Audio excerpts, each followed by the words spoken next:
Ladies, gentlemen, and everyone in between, welcome to This Is a Revolution here in 2025, ready to bring you your end of year top 10 matches. I'm George, I'm here with my good friend as always, Mr. Dave the Mark. Dave, looking very comfy there, my friend. How you doing?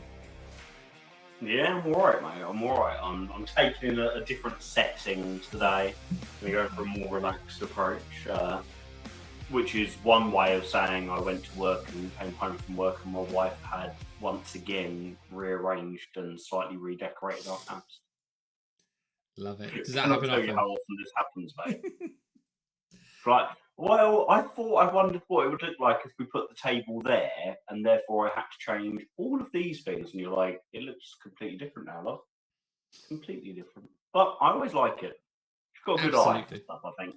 Well, that's I good. can't My mum used to do the same thing when I was younger. Like, I would say we had this really big house, and that sounds like I'm bragging. I'm not. We lived in a council house, but we had this. It was just a big house, and I would come home from school one day and find that I was in the middle bedroom, but now I was in the big bedroom because my parents wanted to go into the middle bedroom and stuff like that. And I would just get home and everything would be rearranged. And same with the living room. Like, it would look one way one day, a couple of weeks later, it might look different. Keeps you on your toes. Whereas me, creature of habit, my living room has been the same, everything the same way for about 10 years now. So we're like Emily and I'm in the process of getting a formal ADHD diagnosis, and 100% she's the most ADHD typical girl I've ever met in my life. Like, being pretty familiar with it from being a teacher and getting to understand these things.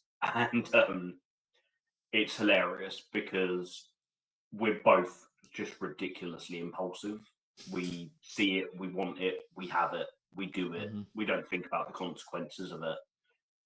And sometimes that can be absolutely mental because we just clash over it.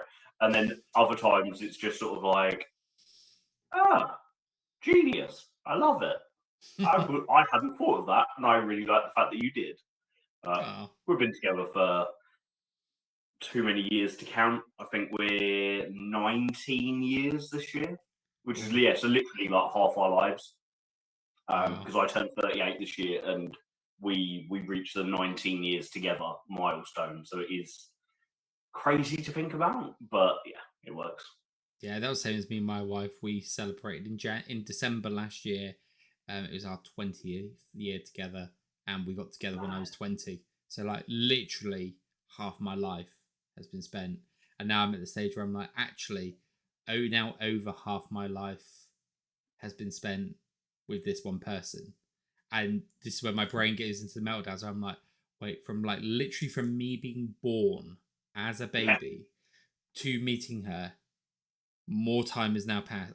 That stuff just blows my brain up, mate. I love it. Like, my mum and dad were married for I think they got to 50 years married. Nice. I think they just got to 50 years married when my mum passed away. And like Emily's nan and granddad got to 60 years married. They're like, these are just crazy. But I love it. And I love the idea that will be us one day. And the thing that always I have in my head is when I turn 50, I don't feel like these days 50 is that old at all. But when I turn 50, I will have a 23-year-old, a 22-year-old, and a 20-year-old. So I'll have like 3 fully grown adult children. That's kind of like mind-blowing to me. The one that was mind-blowing for me was my parents. So how young they were. So when my dad turned 40, which is the age I am now, I was 16. Which I'm trying to imagine myself with a 16-year-old child. Can't. When my mum turned 40, I turned 18. We turned 40 and 18 with a couple of weeks apart, and I'm like, I just couldn't imagine having this 18-year-old. Well, to be fair, it would be quite cool. I'd take them to the wrestling. But anyway, how love is lovely, right? But we are here to talk about something else we love, Dave. Our top 10 matches of the year. So before we get into the kind of the format of how we're going to do all that. First of all, I just wanted to thank everyone who watches, who listens, who promotes us, who's been sharing tweets, all of that sort of stuff, because the way that we have seen the love in terms of YouTube views alone over this Christmas period, going back to a couple of weeks ago, I know we've done a fair few videos since 18th of December, which was our Uprising preview. That was the lowest performing of the 5 videos that we've released in that period of time, so like 3 weeks, coming in at a whopping 81 views. We then released our Uprising review, coming in at 126 views, which I think at the time we were like, wow, that's the quickest one that we've ever got to 100 views. Until we released the next one, which was on the 27th of December, which is now at 191 views. That was our predictions, with Mercedes Mone blazing the thumbnail there, trying to work that YouTube magic. And then we decided to release an end of year awards, which was, again, one of those things that we discussed, but me being very lazy, and I was like, oh shit, we better get on with this then. And we got it all done quite last minute. That is now itself up to 170 views. Love that. So you look at all of that. All of those combined does not even equal our latest video, which somehow you wonderful people who watch us, do everything that you do to help us, helped feed the algorithm enough that we are currently sitting on, for that video, Mercedes Mone, BT Mina Shirakawa, and us discussing who we think should step up, is currently, as we're speaking, sitting on 1,319 views. And I can tell you now, that has climbed. Oh, it's just gone up again. I've literally just seen it gone up. It's updating live in front of me. And it's going up as we've been on, like, Dave and I have been on this call just before we started hitting record. It's gone up about 4 or 5 in that time. Mental, mate. And do you know what? If every single one of those 1,300 people buys a ticket to see her when she turns up at your call to defend that title, everyone's going to be bloody happy, because that would be an amazing attendance for a York Hall show. Yeah, no, I love that. I always talk about the fact that on average, RevPro, like when you think about those regional shows in Southampton, in Sheffield, in the 229, they're often like 150, maybe 200 people. So if we can get anywhere near those sorts of numbers with the number of people that watch our content, then that's amazing, isn't it? Because that's like the kind of, like the loyal, regular RevPro fan base. Not to say that people that aren't at those shows aren't loyal or regular, but in terms of like, that's a really good subsection of a RevPro crowd, and that makes me very happy, because I'd do it if there were 5 people watching, mate, because I'd just love chatting to you about RevPro, but it's nice to see that more people are enjoying it too.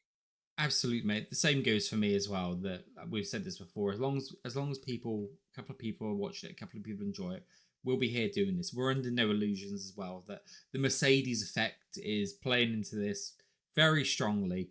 But from my understanding of YouTube anyway, as long as we keep feeding the machine, we get this out to people subscribe to us. So you will be hearing me talk a lot about people subscribing. And if you're not a subscriber, please do consider subscribing. We are on the push to get to the massive number of 100 subscribers, which for some is not massive, but for us who only started this 6 months ago, and we're currently on 87.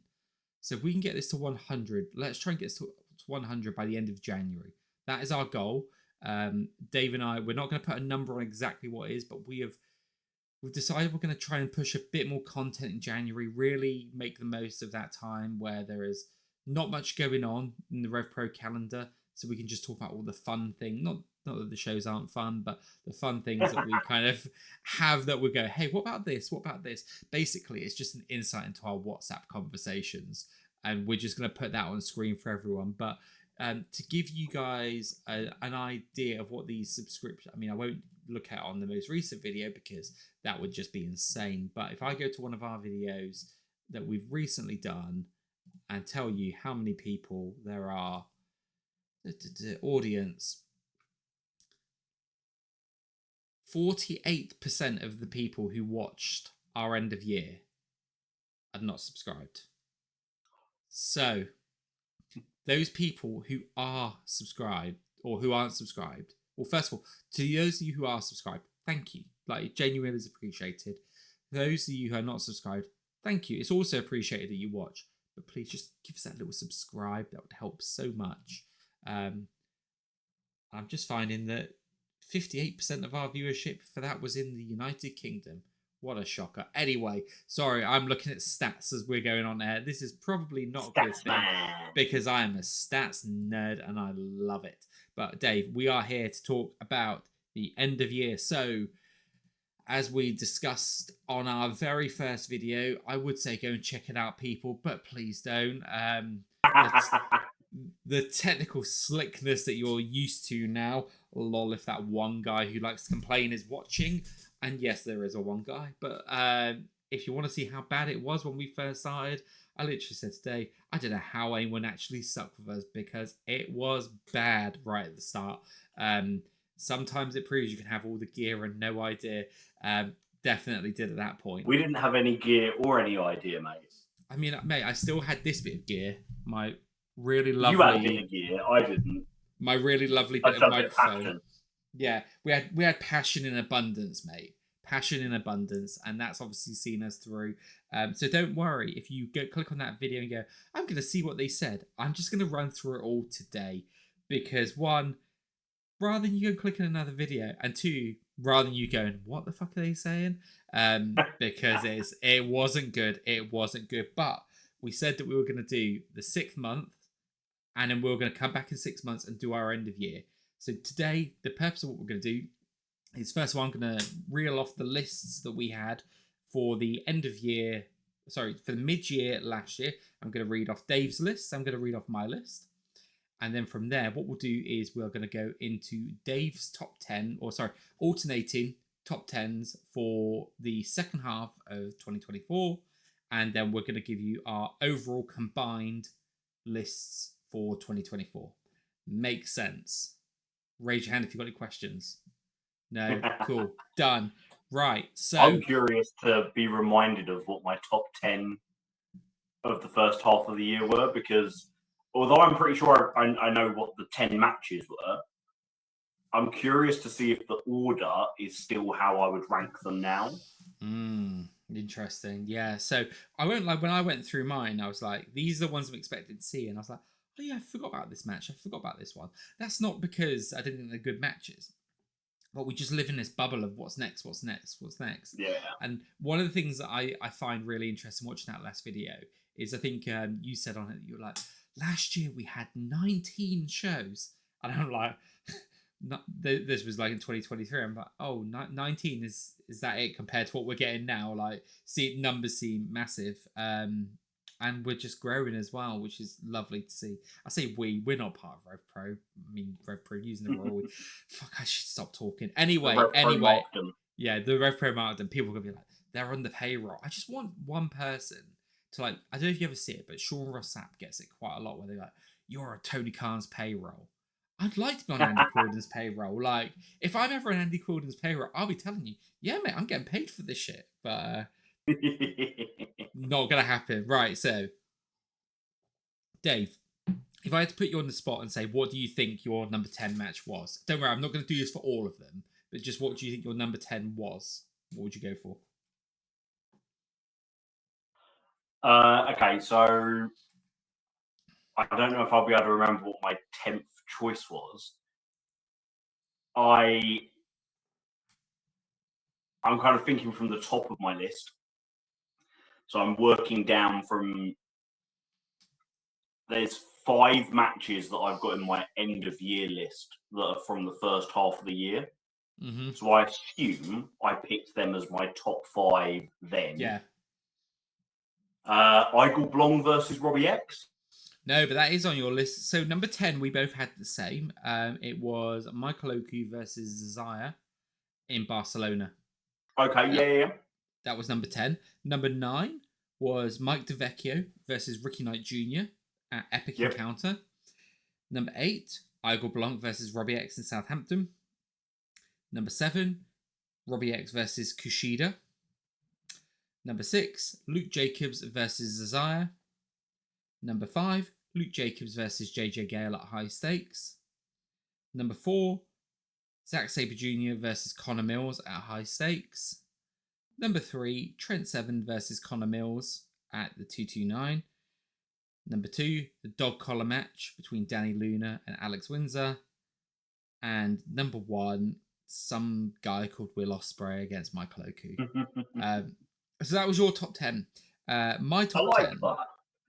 I like the fact that I literally, when I was like, I'm not going to check my first top 10. I'm just going to do the top 10 for when we did the end of year top 10. I'm going to do it based on what my memories of the matches now and having watched them all back, and not taking in any kind of bias of what I thought 6 months ago, because maybe there's matches where they've had more longevity or they've meant more because of storylines they led into and things like that. Yeah. And then you read out my list and I'm like, nope, I'm 100% happy with what I said 6 months ago, and I will be banging the same drum now. It's interesting because you talk about that, right? And I am, I mean, as we both know, I'm a massive overthinker with things, right? So my mind was going, well, do I watch all the old ones again to now? I'm like, well, no, because if I have recency bias now, surely I'll have had recency bias then as well. Yeah. And this is where my mind goes. So I'm like, but if I watch them now, I'm now putting so I was going around these circles. I can already feel myself going. So a lot of these matches, I don't think I've actually seen since I did that list.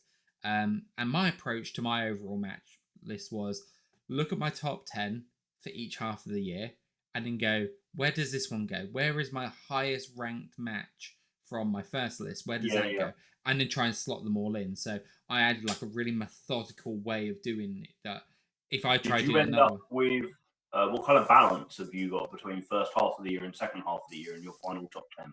I'm just going to say it skews heavily towards second half of the year. Oh, really? I thought mine would as well, until I actually started putting matches in, and I've ended up with a complete 50-50 split. But not by design. I didn't set out to do that. That's just how it's kind of fallen. Let's have a look. 1, 2, 3. Yeah, so 3 of my top 10 came before we were in the first half of the year. The rest are all second half of the year. So I found that really interesting, because that's what I wanted to make sure that if I went back and watched those matches, I'd be convinced that I'd have done something to my brain that meant I would just be like, no, I've discounted it for some reason. So my list was Oku versus Zazaya, Barcelona. Kanji versus Steph Fakir at Fantastica Mania. Robbie X versus Kushida. Luke Jacobs versus Zazaya. And this was a little run that we had where we were kind of mirroring each other, just off pick slightly. Luke Jacobs versus JJ Gale, high stakes. Number 5 was GOIV versus Barcelona Blacklist out in Spain. I then had Oku versus Zazaya, epic encounter. I then had dog collar match at number 3. Zack Sabre Jr. and Connor Mills at number 2. And Michael Oku versus Will Ospreay at number 1. One thing I want to say that's just key for my list when I was working mine out is I've decided not to have any duplicates, right? So in the second half of the year. So I'm kind of almost in some ways looking at it as which is the best match in a series if I'm putting a match in. Mm-hmm. Because there are certain matches where I was like, I could put 3 down. And look, if I really want to be strict, great, I could do that. But it makes for a bit more of a boring list, right? It's great. And these guys will all get their plaudits, but I wanted to include more matches from different people as well. Like you said, sometimes thinking about it as the whole story rather than just individual matches was kind of my approach to it this year. But Dave, let's start with you on your second half of the year. What takes the number 10 spot for you? Live in Southampton 31, Michael Oku and Zazaya versus Young Guns. The match that we've talked about before that feels like it was designed to be Destination Everywhere versus Young Guns, and things just didn't work out that way.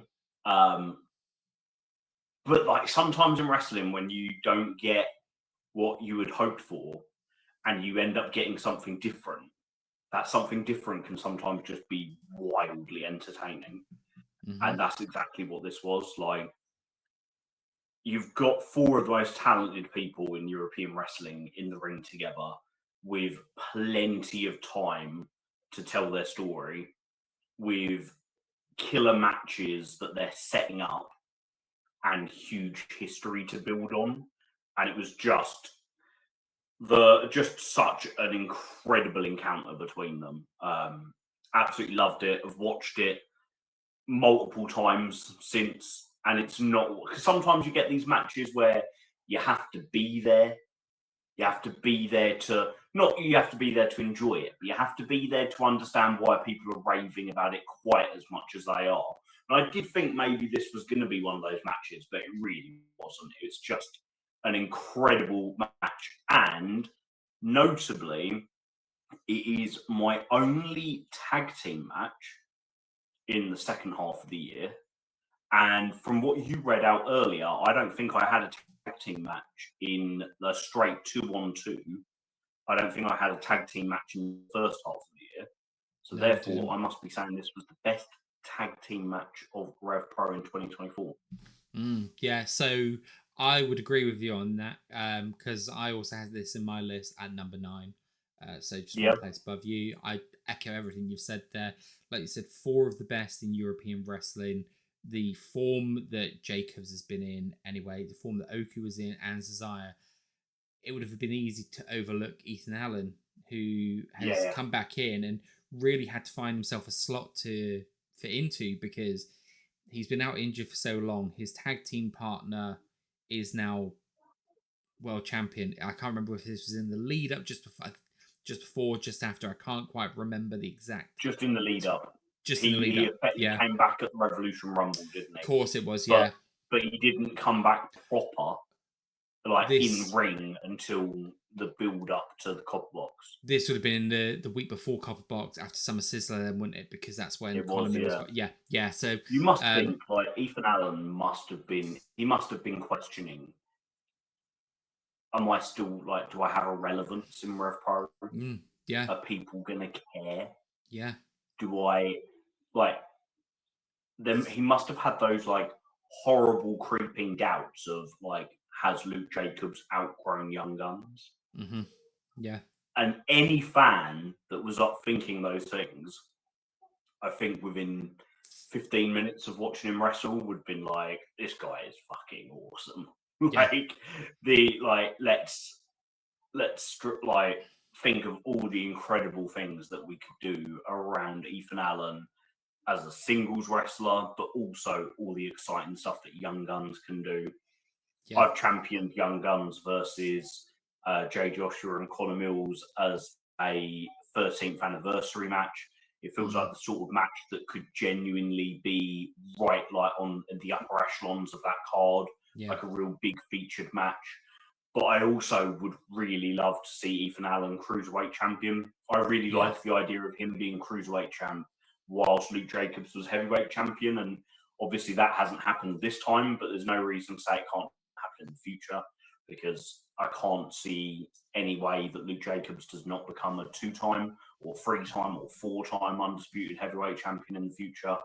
We've got such an array of talent at such young ages that unless they are given life-changing opportunities and contracts in other countries and they have to disappear, we've got so much time to build incredible stories around them. Yeah, absolutely. Also, just want to give a shout out to Zazaya for his Noah debut. Amazing stuff. Love to see that. And very proud of the lad for that. The world is getting to see what we got to see in the 1865. Like, again, we've gone from April. None of us really knew who he was, unless you're one of those people that really kept your tabs on European wrestling. None of us knew who he was. We're now well aware of who he is, and we're kind of like in the position that Spain are in now, where it's like, oh, we knew about him. Now it's time for you to learn. I know what an insane week it has been for British wrestlers flying the flag in other countries, Mm. like Gabe Kidd and Kenny Omega, Oh, Gorilla that match. Maloney in the TLC match at the Tokyo Dome. Like, just absolutely proud to see British wrestlers getting the platform to demonstrate. That Yeah. Kenny versus Gabe Kidd match is one that a lot of people will go back and watch again and again. And I'm not saying that it is because of this one match, right? But you've got to think a lot of this really stemmed from that Okada Ospreay match that was never even supposed to happen, but happened in a RevPro ring. Crazy. Yeah. Remember, Andy Quilden, he doesn't follow trends, he makes the trends. Yes. So, number 10 for me, my number 10 was Michael Oku versus Leon Cage in the 229 London 91. I thought this was a I will really... share then is my 8th choice. Nice. I thought this was a really, really great match. Yeah. This is one of those ones that I could feel the energy through the screen. It was Leon Cage's first 229 show. He was in the main event against, at that time, the former champion, who was in the lead up to Uprising as well and going for the belt. Like, you've got all of these things. You've got an Oku coming out with a slightly more aggressive kind of style, and it felt that Oku, what he does really, really well is he really knows how to play the babyface, that every time you see him, he gets his ass handed to him. Not in a way that you think of him as pathetic. It's just, that's what happens. He gets beaten, but he manages to claw his way, keep himself in the match, and win. Most resilient wrestler in the world, right? Yeah, couldn't do that in this match, right? He had to be the aggressor, which one was a really interesting wrinkle for Michael Oku, the performer, because we've often said that, haven't we, about the mask slipping slightly. Leon Cage... In that way, it was quite similar to his match with Zazaya in Spain. Yes, yeah, you're right. That's a really good shout. And Leon Cage is young, just very sweet boy. You can kind of just feel like the potential there with him, but he connects with people because everyone's like, oh, he's quite adorable. And I don't mean that in a patronizing way. He's just got that factor about him where he's gonna have that for a while. And yeah, and then he got in the ring and was like, yeah, I've got that about me, but this is what I've got. And if you were there going, really liked, and I'd seen Leon wrestle Will Caven a week or two before at the Trios Grand Prix, and I really enjoyed that match. I thought it was like a really good debut. I knew this match was going to be bigger and better because I was aware, just from hearsay and talking to other fans, of the incredible match that they'd had in New Wave. So the expectation was high, but what I didn't know, having not really watched any Leon Cage matches other than the one with Caven, was why is there so much hype around this lad? What is it that generates it? Is he an incredible athletic freak? Yeah. Can he do high flying things that nobody else can do? What is it about him that makes him stand out? And what I was impressed with the most was just his all-round wrestling performance that made him stand out so much. Yeah. It wasn't any one thing. It wasn't something that, like, you can see things in wrestling and be like, oh my God, that's amazing. But then once you've seen it, you've seen it. Yeah. And the novelty wears off. It wasn't anything like that. It was just pure, like, overall, like, wrestling ability. And it was a joy to watch. That was my 8. So if I share my 9, my 9 was Tomohiro Ishii versus JJ Gale from RevPro's 12th anniversary show. Did that one make your list? No, it didn't. I thought it was a very good match, but it didn't make my top 10. Yeah, but it's always hard when you think that there are matches. I'm always tempted when I do a top 10 list to be like, if I just make it top 12, I get to include these matches. Or if I make it top 15, or maybe I'll do 2 lists and do a top 20. And you're like, nope, it has to be 10. Yeah. Because it's got tough choices. Where did you have any? Before we get into that one, Dave, did you have any honourable mentions? Just ones that didn't quite make the list, but were toying with you. Oh, mate, do you know what? Genuinely, too many honourable mentions to mention. Yeah. Because I think I'd end up being. Well, I think one for me, Millie McKenzie versus Kanji, is a match that if we were doing a top 10 list of just. Oh, yeah, I mean, yeah, if it was. Yeah. It felt it was really hard to leave off. Yeah, really hard to leave off. Yeah. Ishii and Gao, I think, is quite a difficult one because I think a lot of people will naturally compare it to Ishii versus Jacobs. And I think that's almost like a measuring stick now for when Ishii comes into RevPro. Like everybody will be comparing it to that first Jacobs match.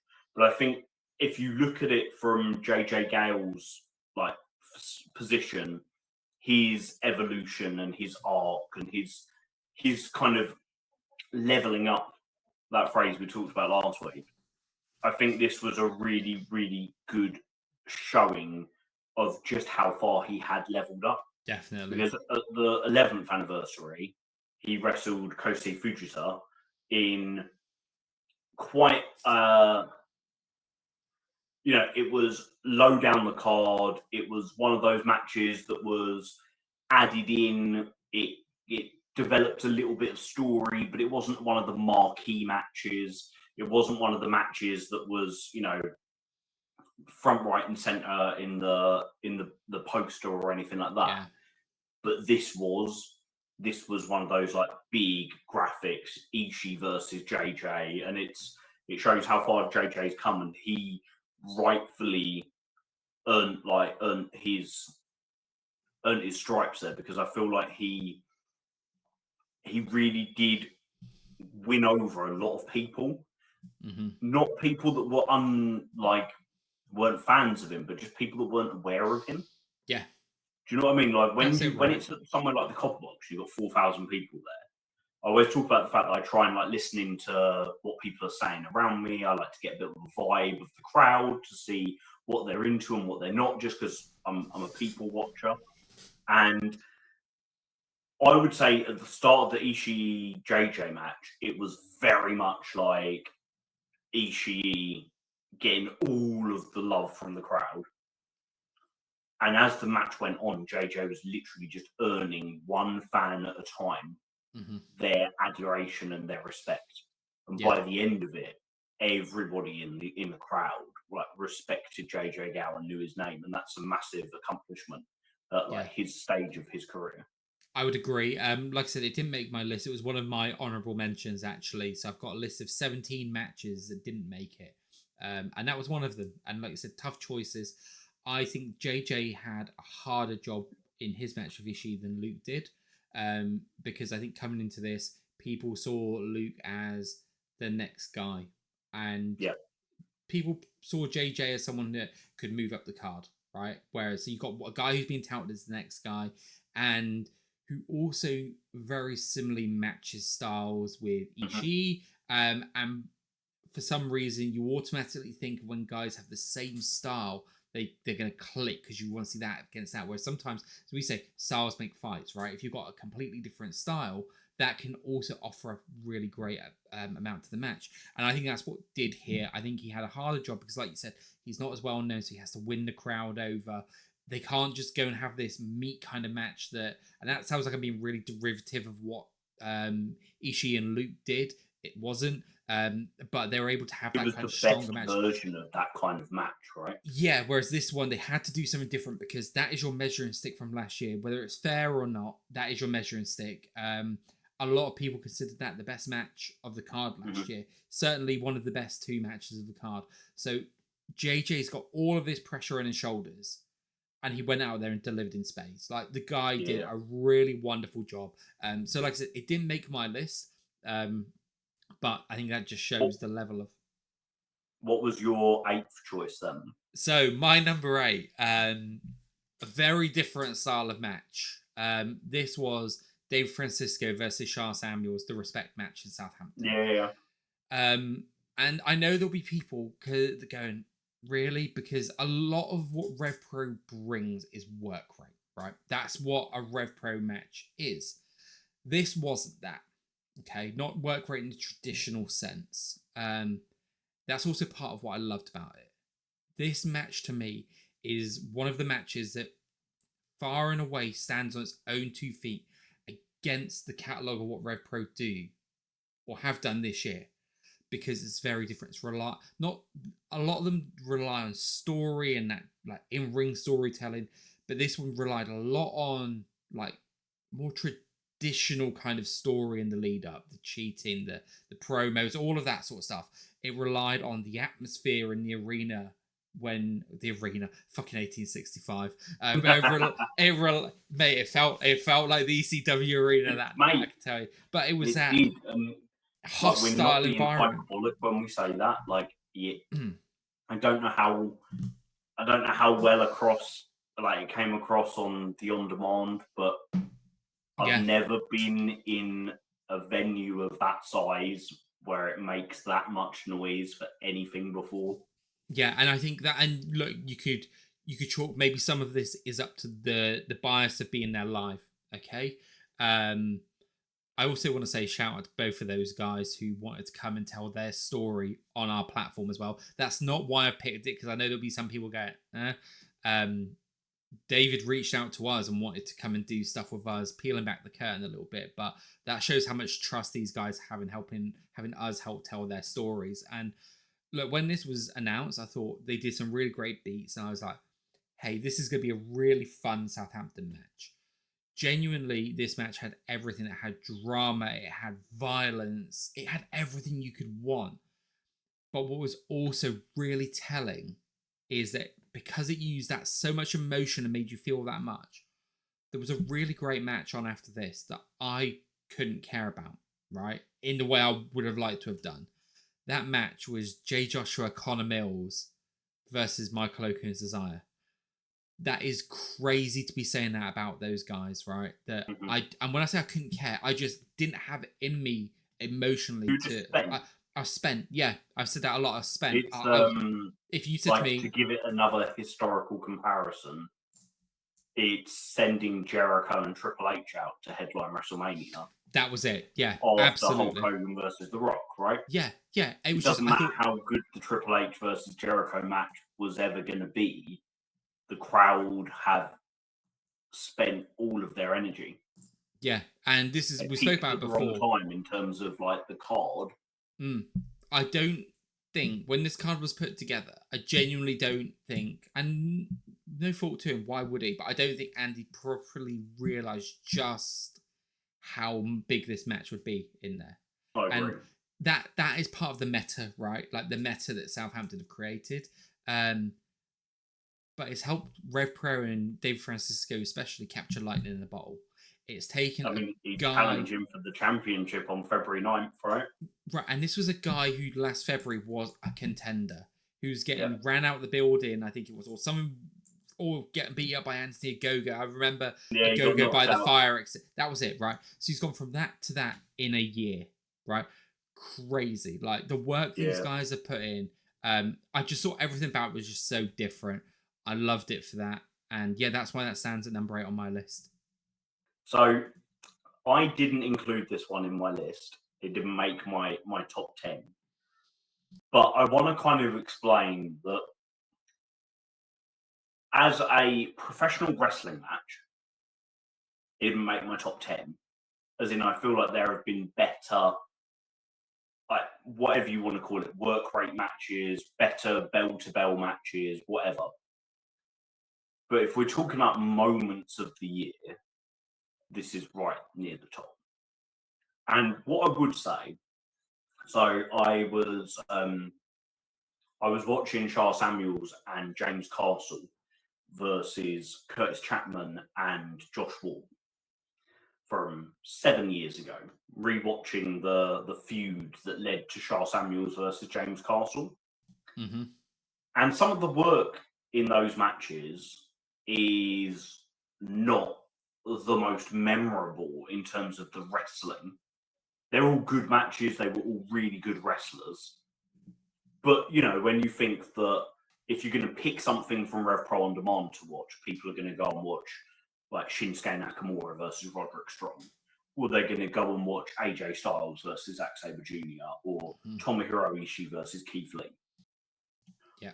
But I'm often drawn to this story around Shah and James Castle because it makes you feel and gets you invested in it and you remember it.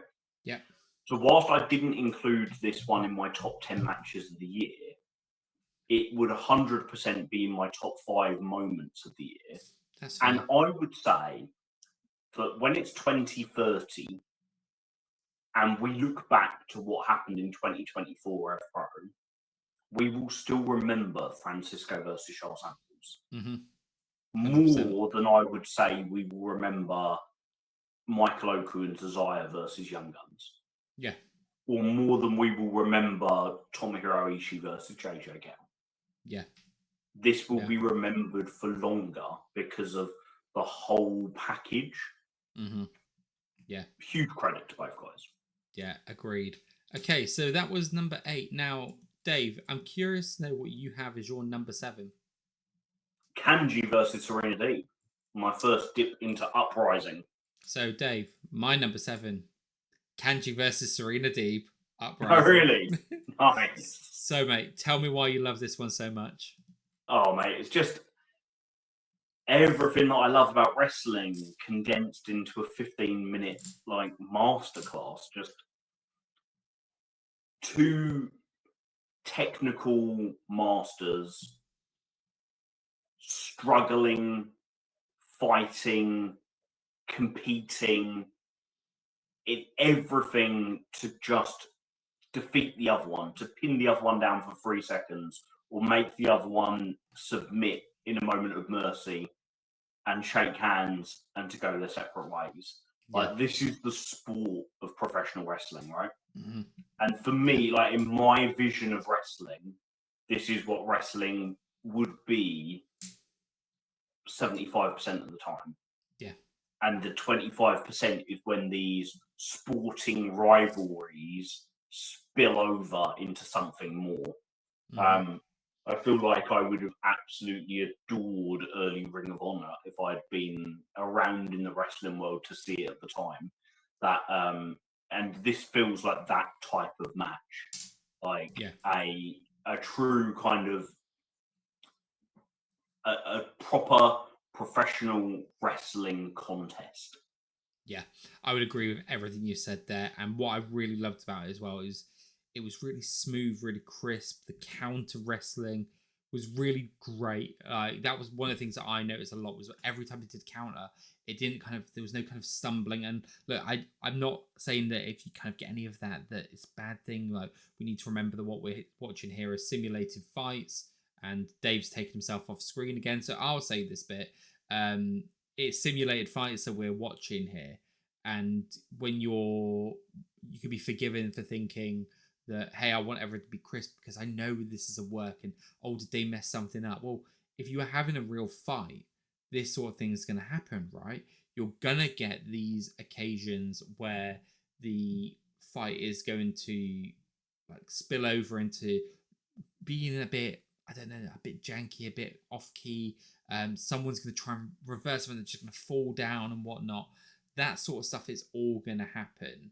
And I think it's really important to like recognize that this happens. But what I really liked about this one was that when they're actually going in there and they're doing all these reversals, they were doing all of this stuff and doing it in such a like crisp way so that you're looking at it as two masters of their craft and two people who really know what they're doing, and they're just gonna get all of that kind of going and just keeping you on the edge of your seat. I thought it was a masterclass in wrestling. I thought it was really, really great that Kanji and Serena Deeb were put out there first as well. Dave is now back with me, so I'm talking to Dave as well as the people now. Old men and technology. But yeah, Dave, I was just saying about how, for me, what I really loved about it was this, like I said, the reversals, all of that sort of stuff was great, really crisp, really smooth. Sometimes in wrestling, it's okay when things don't go to plan and messed up, because that's what a fight would be like. But when you're watching two masters of the craft doing what they do, I thought it was just brilliant. So yeah, this was, it was one that was always going to make my list. I just didn't know where it was going to make my list, but it clocks in at number 7. So yeah, counter wrestling at its best, right? Just absolutely, like yeah. I've got a match to come between Zack Sabre Jr. and Hechicero, right? Which I imagine is on your list as well. So coming in at number 6. Is it? Oh, Yeah. there you go. I've segued into it beautifully. It's your number 6. It's my number 5. Yeah. And like, for me, that was a level above Kanji and Serena Deeb. Yeah. Agreed. But you're talking about Zack Sabre Jr., who is lauded as the greatest technical wrestler in the world, and Hechicero, who is lauded as this kind of break the mold lucha libre star, who can go like toe to toe with the very best. You're talking about, like, when you talk about the levels that these two achieve, you're talking about Bret Hart and Bryan Danielson and the greatest technicians of all time. Yeah. And you're talking about guys that can reach those levels. Yeah. And Kanji and Serena Deeb, I don't think there are two better women in the world for having this type of professional wrestling match. No, I'm having to think who it could be, and yeah, no one really jumps to mind. And do you know what? Like, I'm sure there are lots of great wrestlers out there. Like, let's see more and more of it. Let's see more and more of those women. Serena Deeb has more than once put in a claim on social media to say, let's have a women's Continental Classic.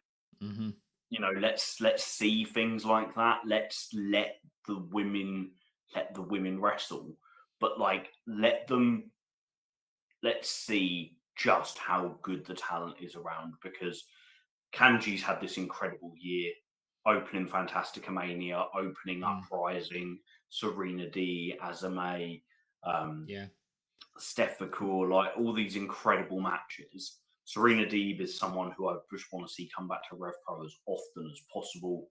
I want her to be our version of like Zack Sabre Jr. or Tomohiro Ishii, who comes back on the regular, because I feel like she can elevate the women, like and give them someone to really test themselves against. I think I'm not just blowing smoke up the woman's arse. I genuinely believe that she is like the pinnacle of women's wrestling, and have done for a long time, all throughout her sort of AEW run. And just how she was never AEW Women's World Champion blows my mind. Yeah, because I feel like that was a no-brainer for how you get the women in AEW who needed more reps and more ring time. How you get them to have it is by putting the championship on the best woman there. Yeah. And then have everybody else try and level up to her. Yeah. And I know as well from conversations. So you've got Zack Sabre Jr. and Hechicero as your 6. Yeah. I have them as my 5. But then that also segues nicely into what my 6 is, because I know it's a match you don't have based on something you said earlier. Cool. Well, tell me what your 6 is. You chose only one match per series. I have, yeah. So you tell me what your 6 is. You don't have Leon Slater versus Isaiah from Live in London '87, which was their first match. It was. It was hard to take that one up, because that one originally, when I was peeled back the curtain, I've got a spreadsheet where I've got all of my matches and I copy and paste them into the track and go, this one sits here, this one sits here, this feels right here. And then I start to fill in the matches around them. And that was one that was on the tracker to begin with. And then I was like, I'm taking it off because, like I said, I want to be able to highlight more amazing matches as well. And all it would have meant was that the Leon Cage match would have made it onto the list. So that's what I say, trying to do one per series. And spoiler, there is one to come from this series later on my list. I suspected there might have been. Yeah, we'll talk Leon and Zazaya when we get to that match. Fine. Zack Sabre Jr. and Hechicero, just masterful, right? It was, like you said, there are levels to the game, right? And Serena Deeb and Kanji did what they did at a really, really high level. These two guys came off the back of what I think was rated either 5-star or almost 5 stars by Dave Meltzer. Yeah, 5. They got 5 in CMLL. That was it, CMLL. 3/4 in RevPro. Yeah, and you know what, right? I'm kind of that person that goes, just give them the 5, because to me that was as close to a damn 5-star match I think I've ever seen in my life. Obviously we've seen other 5-star higher, but it was masterful. The thing that I've often said about cards and pacing and stuff like that is that it gets to a time of the evening where I get tired. Okay, because if I'm just sitting there watching, I'm an old man now, right? I haven't got the energy I once did, and I sometimes need that pacing to work in my favor. And I thought the pacing of this card worked really great in a way that it didn't at high stakes. That's the one thing I'll say about high stakes, that when it was the Mills and Zack Sabre Jr. match, I wasn't as invested in it live. This one, mate, I was there for it all. I was in. I had that with the Shingo and Trent match, which I believe was the one before Mills and Zack Sabre Jr. It was, yeah. So I completely get it. I don't even think it's an age thing, mate. I know that we're older than the average RevPro goer these days, but I think it's the same with all forms of entertainment. Whether you're watching a movie, if you're watching a movie and it goes 3 hours, you know, you're watching something that's decided it's going to go past the average 2 hours, and it's going to go well past it, past 2.5, and approach 3 hours. Yeah, it's going to be a moment in that film where you're struggling to be as locked into it. Yeah, and absolutely. I think for wrestling, that happens when a show goes between 3 and 4 hours. Yeah. Up to 3 hours for the wrestling works.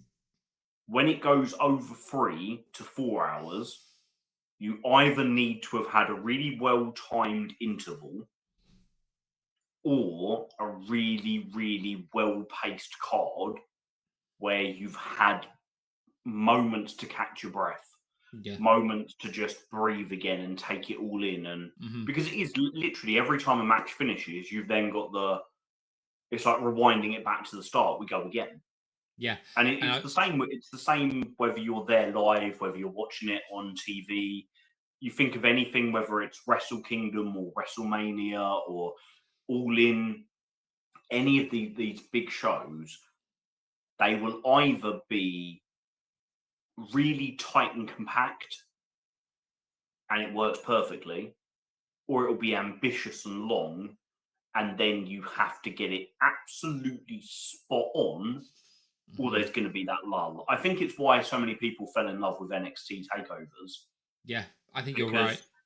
In the heyday of takeovers, and yes, I spent a lot of my Netflix or WWE on Netflix weekend watching old takeovers.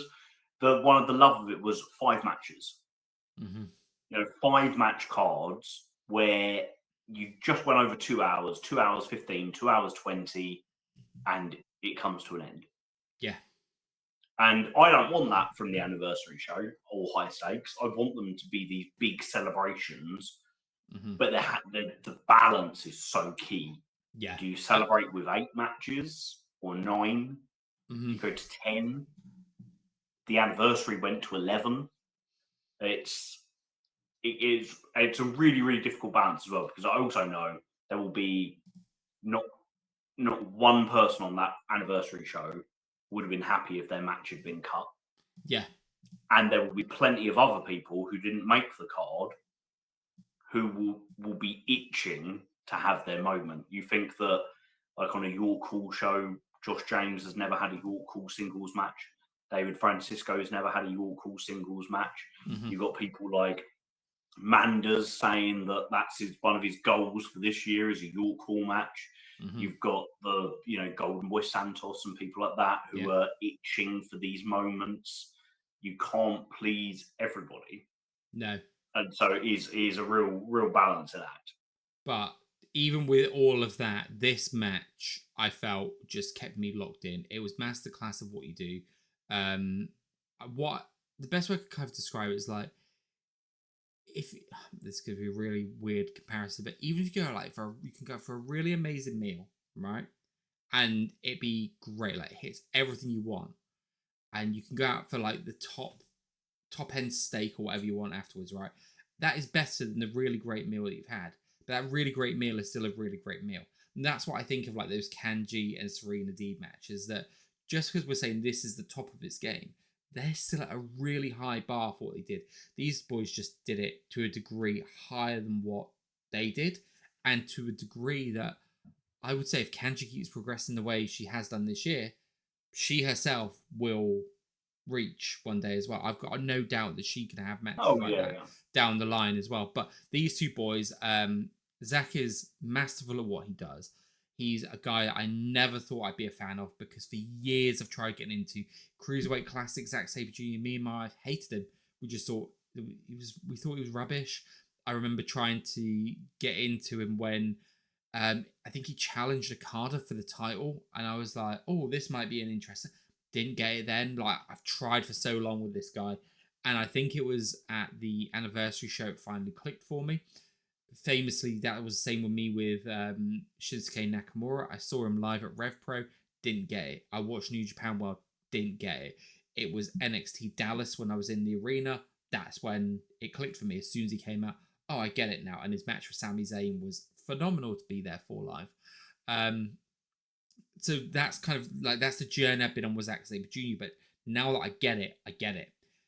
Hechicero might be my favorite luchador not named Rey Mysterio ever. And there's a lot in that. Like, he breaks all these molds. Like, he is not your traditional luchador. Like, luchadors that you think of are small, skinny, flighty guys, right? He is not that. He is a fucking mountain of a man. And there is something about a big, beefy luchador with a mask that I don't know what it is, but it ticks all the boxes for me. It's like, yes, this is what I love. And then the artistry in the ring. Yeah, exactly. It's a really, really like a contrast that when you like juxtapose what Hechicero looks like and how he wrestles, the two things don't marry together. No. Yet it works perfectly. I had a moment at the weekend watching Wrestle Kingdom when he came out, and I just turned to my wife and was like, I watched him live in St. Neots Priory Centre last year. Just look at him now in front of all these people. St. Neots Priory Centre, like 100 people last year. Bloody like community centre in a town like 20 minutes from my house. Just insane. And this match was, I always talk about it, when you know someone's coming into the company. If I told you today, I was like, right, RevPro have booked, pick a name, Hangman Page. RevPro booked Hangman Page. Who do you want to see Hangman Page against? Like, you can normally find the person where you're like, that's the match I want to see. And people might differ. I might really want to watch Hangman Page versus Michael Oku. You might really want to watch Hangman Page versus Luke Jacobs. But we're going to get Hechicero in a singles match against somebody. And then they book Zack Sabre Jr. Nobody is arguing. No one is saying, oh, I really would have liked to have seen him against this person. Yeah. This was the ultimate international dream match. I think you're right there. And what I've really loved about it as well is this really helps legitimize the top of the card, right? Because you've got these guys who everyone knows their talent, everyone knows the level they're wrestling at, the stature they've got in their promotions, the level of matches they had out in CMLL. Like you said, like these guys were the talk of the town, right? And they are being used to support that main event. Mm-hmm. Fucking fantastic. And that is a great way of using these international stars not to be the draw, but to support the draw. I just thought it was tremendous. So, Dave, that takes us halfway through our list. So, I, again, just want to thank everyone so far for keeping up with what we're saying. Dave touched on it earlier about women like coming into RevPro and seeing them shine, and having more of these women coming from different places and really come in to do mix it up with the girls that we've got. Dave and I are going to be recording straight after this video, and we've actually got a list of top 10 international based women that we would like to see in RevPro in 2025. We think that the division is expanding. There are some great names that could come in and do some great things in RevPro. So that'll be coming up in the next couple of days after this video. So show that one some love as well. There are also, we're working on getting some more interviews in 2025 as well. So I've already been in the DMs of a fair few wrestlers who have already said, let's talk about January, February time. So not going to say they're all going to come off, but keep your eyes on the channel. I've just had someone else, not in ring, but someone else said that they are keen to come on the channel. Dave is just going to see some flash up on his screen, which will be like, ooh, yeah, love that.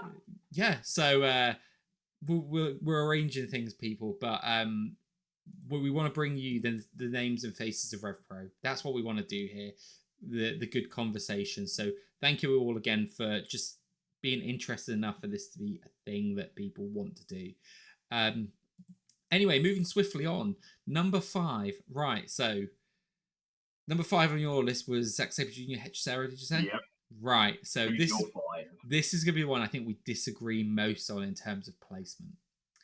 Okay. Michael Oku versus Ricky Knight Jr. Global Wars. Interesting. Okay. I thought I have this match. Mm-hmm. So I have this. I'll just say I have it higher up for now. Okay, fine. I thought, and this goes to show the levels that we're talking about in the second half of the year for me. I was like, where's this going? This one fell down a couple of places in my list from where I originally had it. Similarly to how the Danny Luna, Alex Windsor one did, that I was like, this is nailed on for this spot, and something else came in and knocked it down a space. Well, this one got knocked down 2 or 3 spaces. And it's not because I think it's a bad match. Like number 5 would have you going, oh, middle of the road, was it? No, not by any stretch of the imagination. You think like this was 40, I think, what did we say? It was 43 shows this year. Yeah.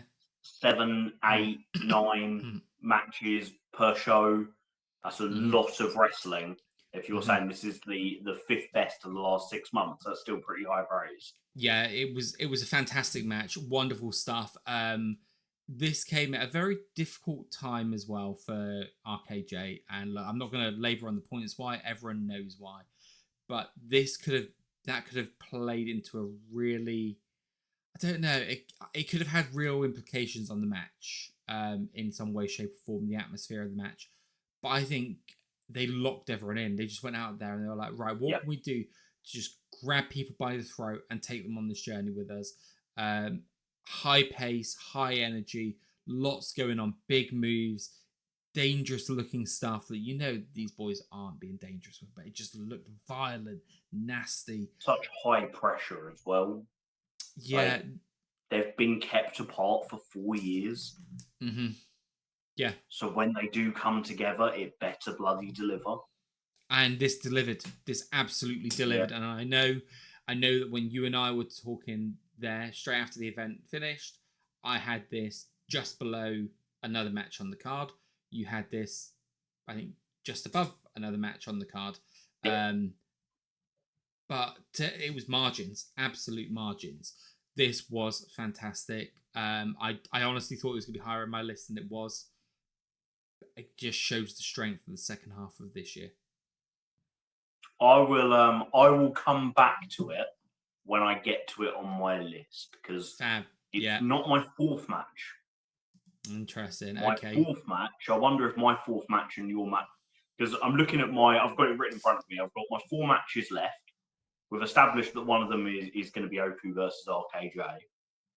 So I'd imagine my other 3 have got to be in your top 4 as well. Well, yeah, because I think if I remember correctly, I got in my 4th spot the Cutthroat Collective versus Rio, Kanji, Nightshade, Debbie Keitel, and Giselle Shaw from RevPro's 12th anniversary show. Is that your 4th? No, it's my 3rd. Interesting. Okay, so you've got one in between. What a celebration this was! Like, I think I watched the How to Start a Revolution again today. Just driving home from work, I'd accidentally clicked on it when I was getting in my car on YouTube and realised that I could just listen to it.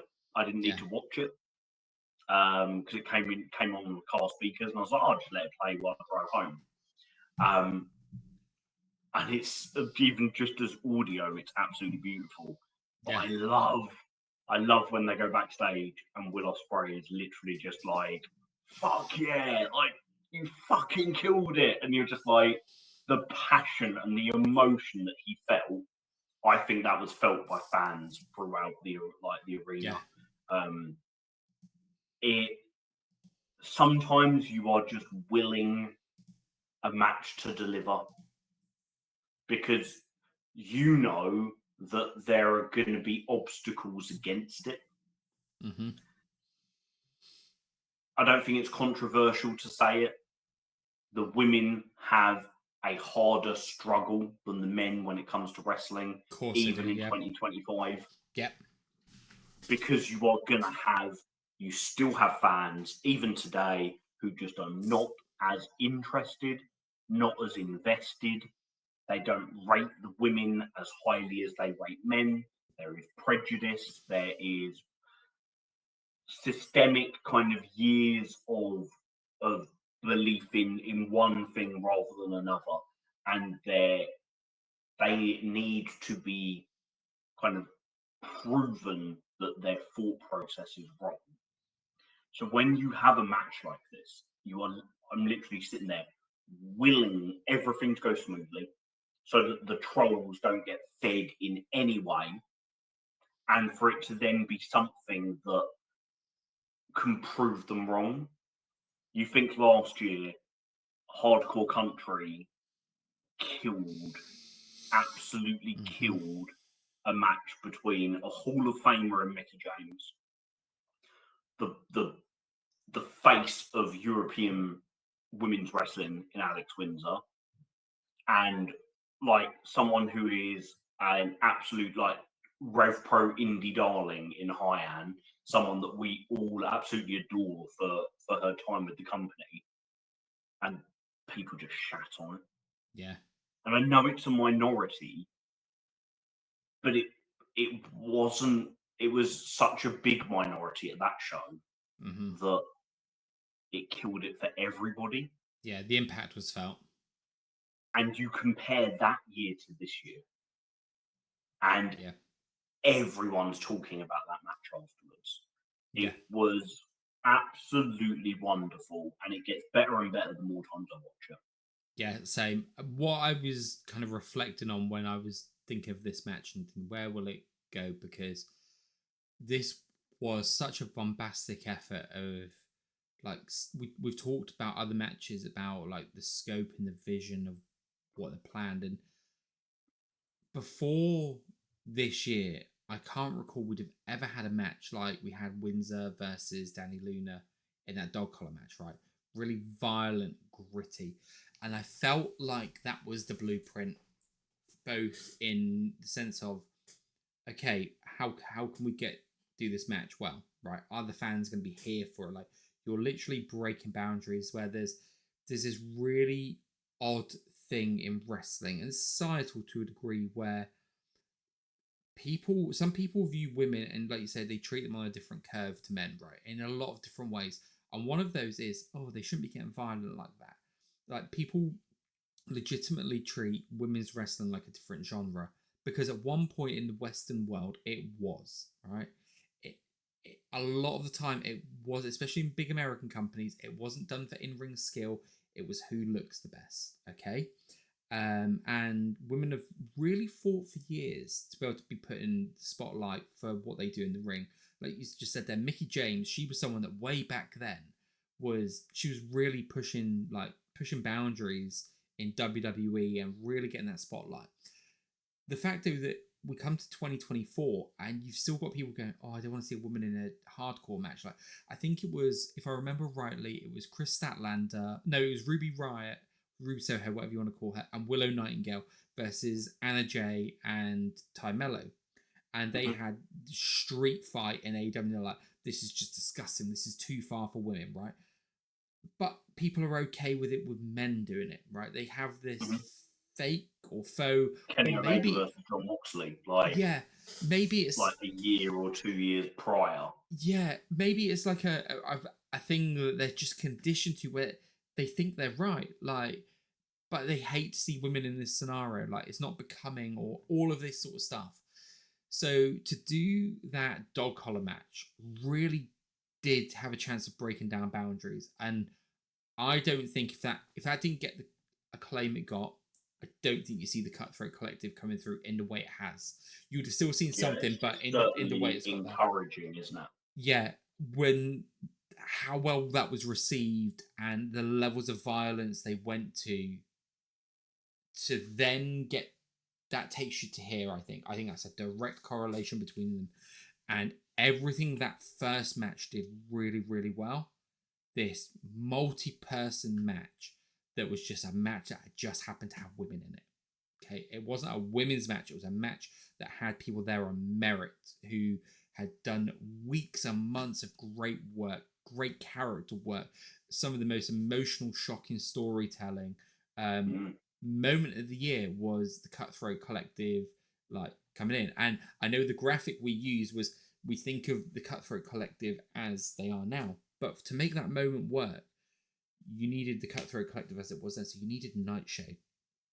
You needed Sarah Hatch. Because what really made the Cutthroat Collective cutthroat was how quick they were to cut the throat of Nightshade and kick her out and welcome Alex Windsor in. Exactly. And Alex Windsor joining the group changed the dynamic completely because of who she is in Revolution Pro Wrestling.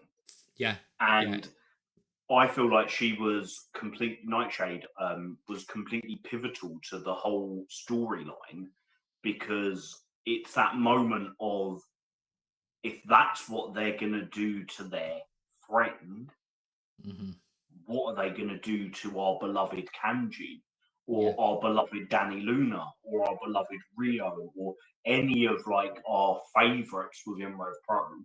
Yeah. It was such a triumph, and that's a word I've used a lot recently. It's that, for me, a triumph in wrestling is when the person booking it takes a risk and books something ambitious and high risk, and it's high risk and high reward, and the reward pays off. Absolutely, mate. 100% agreed. Now, Dave, I'm going to quickly just talk about what my number 4 match was, which is one I don't think appears on your list at all from what I've seen. I think I've worked out what it must be. So it's Luke Jacobs versus Tomohiro Ishii, number 3. I've made no bones about the fact that I love that first match. One of my favourite wrestling matches I've seen live. I mentioned it on the Zach Knight interview that we did. We had that talk about emotion and how it made me feel. This match made me feel. It made me feel, or the first one made me feel so much. The second one, I feel I judged it by the standards of how I felt on the first one. This one, we've come in just shy of a year over that first one, right? So there's been more time to breathe between the two. None of them will ever reach those lofty heights, the first one for me, because place, time, moment, crowd, everything, energy. But bloody hell did this one come close. Like, this was just a really great match for the type of match it needed to be to headline that show. We knew I was coming to Doncaster anyway. Like, as soon as they announced Doncaster Dome, I'm like, yep, yes, please, I'm there. But I've said all along that if I said I wasn't going and this match got announced, I'd be going. I had to be there for it. I was there for the first two matches live. I needed to be there to see out the trilogy and just see if they could capture that magic again. I thought they captured it in spades. Absolutely. It was just, wonderful for me. And that's why it comes in at number 4. Yeah, I completely understand that, mate. I think the thing that probably prevented it from making my list was simply the fact that it wasn't quite the cathartic moment that I wanted it to be. Got you. But I don't think that was really possible. Yeah, I would agree. Without that jeopardy of Will. When Jacobs comes in as champion, you then expect him to leave as champion. And it's not the same level of catharsis then had he won the first match or the second. And even then, I think had he won the second match, you could say that might have had an element of predictability. In the end, that's not what they did. And I think that first match was so special that this is one where they couldn't replicate it. But that's no fault to the two wrestlers or the booking in any way. I just don't think it was possible. No, I would agree with you on that. I think you've really hit the nail on the head about the jeopardy. That was the one thing that was missing from it, which, if I'm honest, if that it might have even gone higher up my list. If it had that jeopardy, yes, I can understand why that comes off your list, because one thing we said is that sometimes it's okay for things to be predictable, right? But sometimes predictability can take away a little bit from what you're watching. And I would say I can totally understand that here, which is why obviously it's not featured on your list. Nice. So, mate, what number was that for you? That was number 4, but Cutthroat Collective versus Team RevPro was number 3. Mate, I've got a spreadsheet with it all in front of me, and I'm blocking it off as I go. Interesting. Okay, so your number 3 is Cutthroat Collective and Team RevPro. Yeah, what was yours? I'll tell you what it wasn't. It wasn't Michael Oku and RKJ. So I still haven't got to that. That's how highly I've ranked that match. My number 3 was Zazaya versus Leon Slater at Uprising in the 60-minute Iron Man match. Okay, so I'm just going to reveal now that that's my number 1. That's your number 1. Okay, we've got to the real nitty-gritty now, right? That's your number 1. That's my number 1. Okay, so in that case, let's pull the curtain right back. Michael Oku versus Ricky Knight Jr. is my number 2. Oh, interesting. So I know what your number 1 is, which must be my number 2. My number 1 is Michael Oku versus Luke Jacobs at the anniversary show. Which is my number 2. Which is your number 2. And your number 3 is Cutthroat Collective. Team RevPro, yeah. Oh, fascinating. So we really do have incredibly similar lists. But it is interesting, the placement, right? Yeah. So in that case, I think I will let you talk about Zazaya versus Leon Slater. Yeah. Okay. I will talk about Michael Oku versus Luke Jacobs. Go for it, friend. But before I do, I think what did it for me with Michael Oku and Ricky Knight Jr. is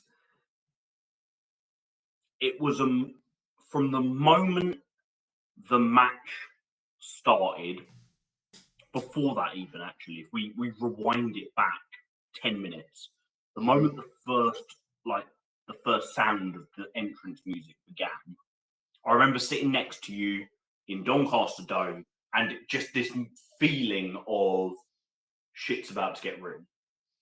Like, business is about to pick up. I'm sitting up. I am pulling forwards. I am locked into this. Yeah. That match gave me that feeling. Possibly, I'm looking down my list of matches here, more so than anything else on here. Mm-hmm. Even the match I chose as number one. And that, for me, is really quite special. And I think that's what solidified it for me. It had me on the edge of my seat, hooked into it. The jeopardy of, I really don't know who is winning this. I don't know where they're going with it. Is RKJ turning heel? Is Michael Oku turning heel? There was a moment where I thought RKJ was going to get jumped by Oku. And you're so, like, just lost, not only in the moment and not only in the match, but the years of history. And I've been a RevPro fan since the beginning of 2022. So all I have ever known of RevPro is Michael Oku and Ricky Knight Jr. Yeah. They were the two top men. And there have been times when, like, Gabe Kidd looked like he was going to be the top one in 2022, and then Luke Jacobs became the top one, and you've had all this. But Oku and RKJ have been there, and they've always been kept apart. And then they come together, and then they're pushed apart, and it's had me enthralled. And I've had moments of, like, I love both of them. And it's one of those ones where it's like, I never want to see them wrestle because I don't know who I will cheer for. I don't know who I would want to win. And it was like all of these feelings all at once. It was overwhelming, but in the best possible way. Yeah. And my number one had to be Oku and Jacobs. It was everything. It was the main event. It was better for me than Shingo versus Ospreay last year. Mm-hmm. I would agree. I think it was a better main event, which means in my eyes it's a 5-star match. It was, that word again, an absolute triumph of booking, triumph of faith in these guys. The story they told within the match and the way that they managed the psychology of the crowd reactions was just incredible. The way that we went from being 50-50 Oku and Jacobs to being more Oku than Jacobs to more Jacobs than Oku. Yeah. It just felt like we were the puppets and they were pulling the strings the entire time.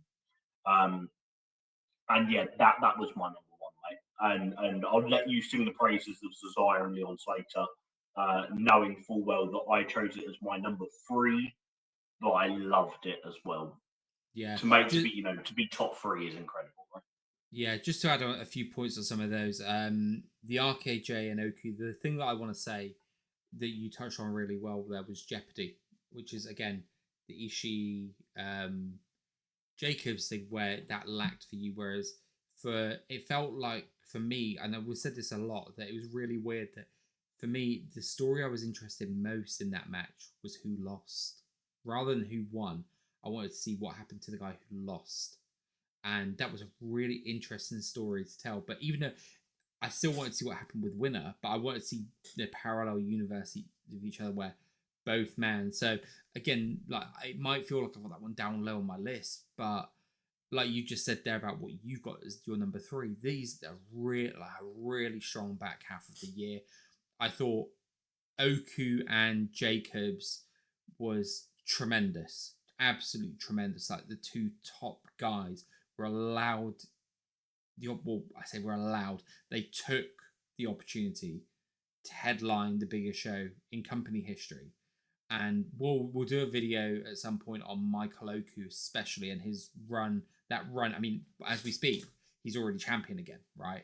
And so there's more to come, but we will talk specifically about that last run because there is stuff in there that is just so special. and the way it was culminated with this match, everyone on top form.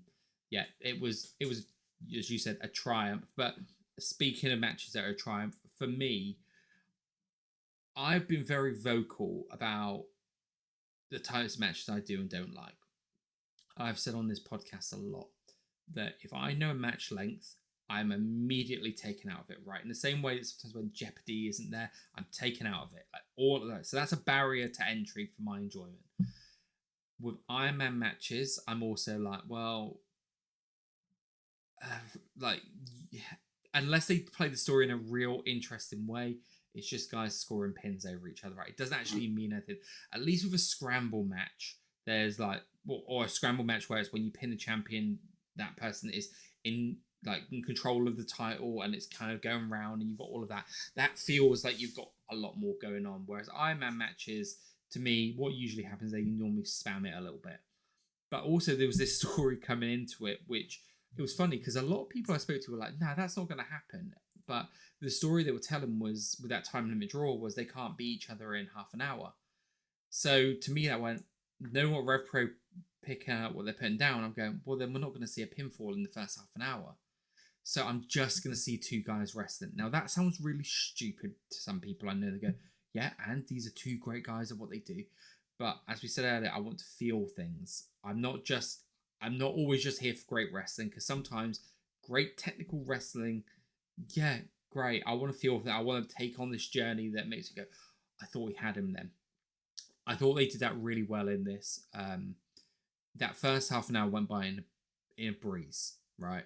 So there's all the barriers to entry for me. And this was probably the match. This is going to sound really bad. The match that made me go, I'm not going to uprise it.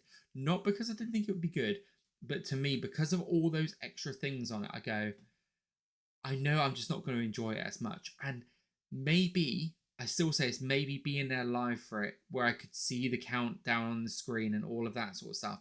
Maybe that would have affected me in a way that I wouldn't have enjoyed it as much being there live for it. Certainly me watching it on TV and not seeing that clock there the whole time, I'm not as aware of the time as it's going through. I'm just watching it. I thought these guys do what they do best. They went on a sprint at the beginning and the pace never let up, right?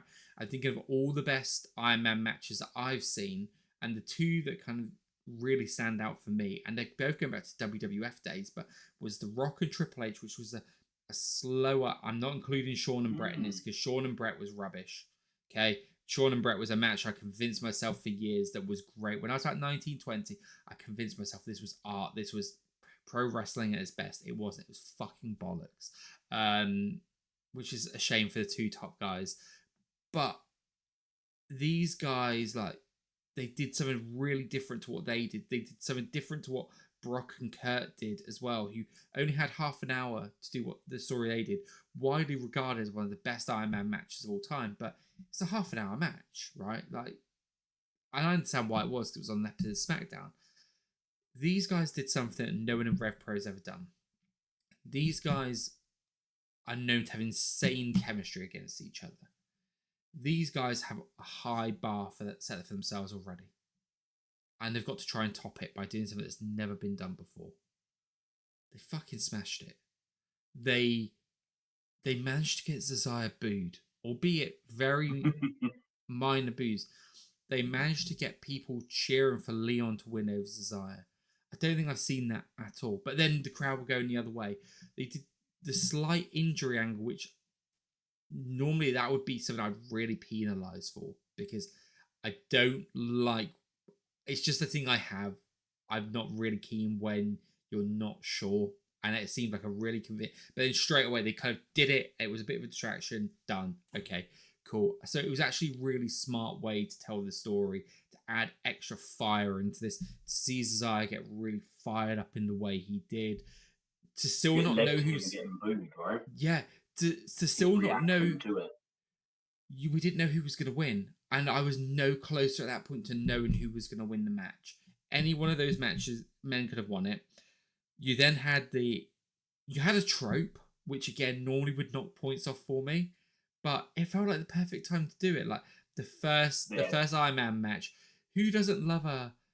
Do you want it to go to a sudden death? it was Christmas time as well, and that made you just feel like, Yeah, that's really come true. on, let's have fun with it. Like all of that, Father Quilden. Andy Quilden out doing that, right?